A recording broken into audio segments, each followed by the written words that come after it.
Assalamualaikum warahmatullahi wabarakatuh. Om Swastiastu, Namo Buddhaya, salam kebajikan sahabat-sahabat dimanapun juga berada.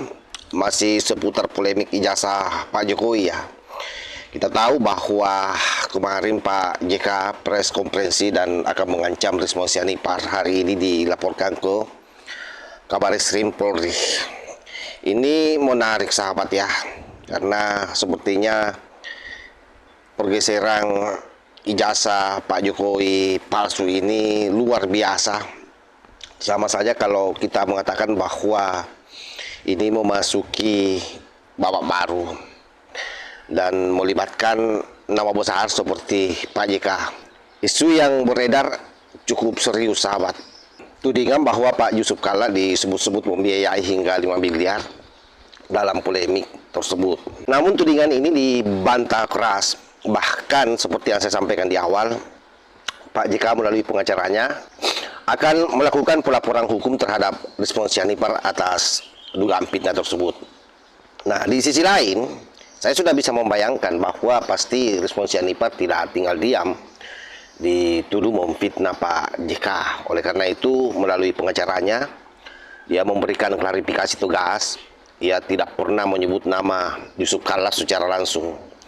Karena memang faktanya yang beredar adalah rekaman suara berbasis AI yang diputar oleh salah satu kanal ya, dan kanal itu sudah ditutup sahabat. Dan inilah dikait-kaitkan seolah-olah itu adalah merupakan dari pernyataan Risma Sianipar. Nah, pada posisi inilah kita masuk ke wilayah yang saya kira memang jauh lebih kompleks. Jadi bukan sekedar konflik personal, tetapi persimpangan antara hukum dan teknologi serta politik sahabat ya. Nah, untuk lebih jelasnya coba kita dengarkan dulu bagaimana perlawanan daripada Risma Sianipar melalui pengacaranya. Ini dia videonya. Sebagai pendana dalam isu ijazah Jokowi, kuasa hukum Rismon Tjahmada Girsang mengatakan bahwa pernyataan yang beredar soal Rismon menuduh JK danai kasus ijazah Jokowi adalah buatan artificial intelligence atau AI. Menurut Tjahmada, Rismon tidak pernah menyebut nama JK, namun ia enggan merinci pernyataan sebenarnya yang dilontarkan Rismon terkait kasus ijazah Jokowi. Seperti diketahui, JK berencana melaporkan Rismon ke Bareskrim Polri karena tidak terima dituduh menggelontorkan uang sebesar 5 miliar rupiah dalam kasus ijazah Jokowi. JK membantah dirinya mendanai kasus ijazah Jokowi dan mengatakan bahwa ia tidak terlalu mengenal Rismon. Terkait laporan itu, kubu Rismon menanggapi dengan santai dan mempersilahkan jika JK hendak melaporkannya. Menurut Tjahmada, setiap laporan yang masuk ke polisi bakal ditelaah dan diuji terlebih dahulu. Sehingga dengan adanya laporan JK, maka menurut Tjahmada dugaan video buatan AI itu bakal terbukti. Jadi memang pada prinsipnya kasus ini luar biasa sahabat. Orang tidak lagi bicara soal ijazah Pak Jokowi palsu. Oleh sebab itu kalau kita urai apa yang terjadi, kalau memakai pendekatan perspektif hukum yang terkait dengan pencemaran nama baik, saya kira terdapat prinsip yang sangat mendasar ya dalam istilah hukumnya, itu actus reus dan mens rea. Artinya di sana ada perbuatan dan ada niat.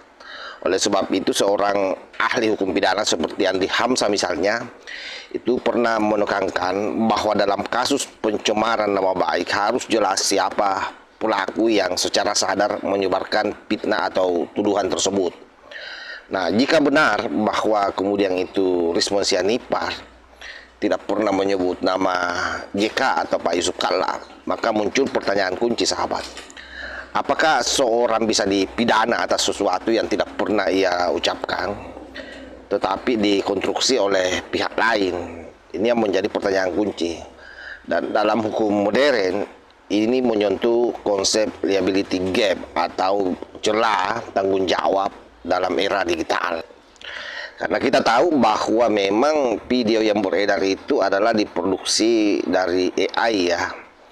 Itu adalah merupakan manipulasi dari pihak ketiga, maka sesungguhnya tanggung jawab hukum itu bisa bergeser sahabat, dari yang dituduh bicara menjadi yang memproduksi dan menyebarkan konten-konten tersebut.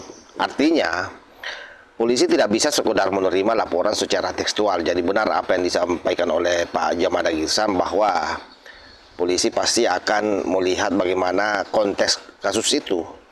Mereka harus melakukan verifikasi forensik digital ya, apakah itu suara asli, siapa yang pertama menyebarkan, apakah ada niat jahat di dalamnya atau tidak. Itu saya kira yang harus terjawab. Ini kalau kita bicara soal hukumnya. Nah, dalam perspektif teknologi, ini adalah merupakan era post-trust ya, dan AI tidak bisa dihindari sahabat. Dan sekali lagi bahwa memang fenomena ini tidak berdiri sendiri. Kini sedang hidup di era yang oleh filsuf komunikasi disebut sebagai post-trust era. Tokoh seperti Yuval Noah Harari misalnya mengingatkan bahwa di era digital narasi bisa lebih kuat daripada fakta, dan itulah yang terjadi dalam konteks kasus yang kita bicarakan ini. Karena dengan teknologi AI itu suara bisa ditiru, pernyataan bisa dipalsukan, konteks bisa dimanipulasi. Nah, dalam kondisi ini publik tidak lagi menilai apa yang benar, tetapi apa yang terasa benar. Apalagi kalau diulang-ulang terus-menerus. Jadi pantas saja Pak JK merasa bahwa jangan-jangan memang respon Sianipar ini yang mengatakan ini. Tapi faktanya seperti itu yang terjadi, bahwa memang itu dibuat oleh salah satu channel ya, yang channel itu juga sudah tidak hidup lagi hari ini, artinya sudah dimatikan. Dan ini sangat berbahaya sekali sahabat ya di era digital. Makanya memang kita ini harus berhati-hati menelaah setiap informasi yang beredar. Jangan sampai itu adalah hoax lalu kemudian dikapitalisasi. Karena kalau itu yang mau menjadi dasar suara AI itu, maka bisa saja reputasi seorang bisa dihancurkan tanpa bukti nyata. Dan saya kira hukum bisa terseret untuk mengadili sesuatu yang sebenarnya adalah ilusi sahabat. Oleh sebab itu, dalam filsafat kita mengenal pemikiran Mikhail Foucault misalnya tentang hubungan antara kekuasaan dan kebenaran. Foucault pernah berargumen bahwa yang namanya kebenaran bukan hanya soal fakta, tetapi soal siapa yang menguasai narasi. Dan jika dalam kasus ini JK dinarasikan bahwa dia membiayai kasus ini secara terus-menerus diulang, meskipun tanpa bukti kuat, maka di mata publik itu bisa dianggap kebenaran sosial. Dan sepertinya itulah yang terjadi dan membuat Pak JK gerah. Dan sekali lagi inilah yang disebut dengan konstruksi realitas sahabat. Oleh sebab itu filsuf hukum harus menekankan pentingnya validasi prosedural, bahwa yang namanya kebenaran hukum harus betul-betul dibuktikan melalui proses. Jadi tidak boleh berdasar asumsi. Artinya opini publik belum tentu itu adalah merupakan kebenaran hukum sahabat. Kepiralan satu informasi belum tentu itu valid.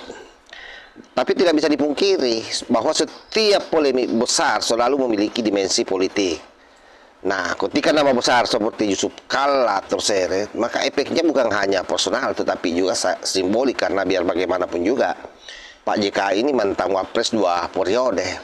Artinya beliau ini adalah merupakan elit lama.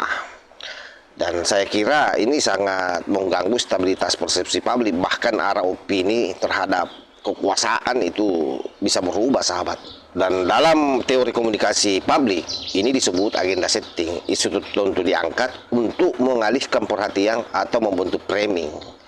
Nah, yang menjadi pertanyaan, apakah ini murni kesalahpahaman atau ini bagian dari permainan narasi yang lebih besar?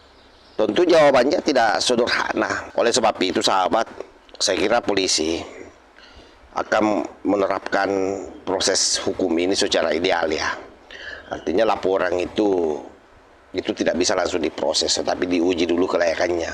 Ini penting agar hukum tidak menjadi alat kriminalisasi, hukum tidak menjadi alat politik oleh siapapun. Jadi saran saya sederhana saja, polisi bekerja profesional, melakukan digital forensik, memverifikasi sumber awal konten, menentukan ada tindak unsur pidananya di situ atau tidak.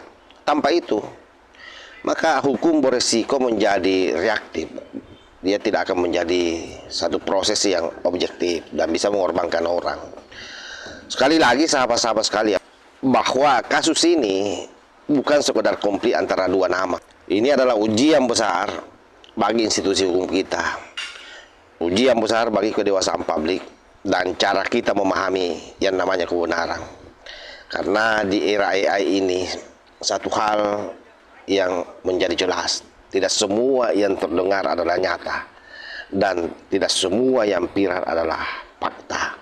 Oleh sebab itu sahabat-sahabat sekalian, jika benar Rismon tidak pernah menyebut nama Yusuf Kalla, maka ini bukan hanya soal pembelaan diri, tapi ini soal menjaga agar hukum tidak menghukum bayangan.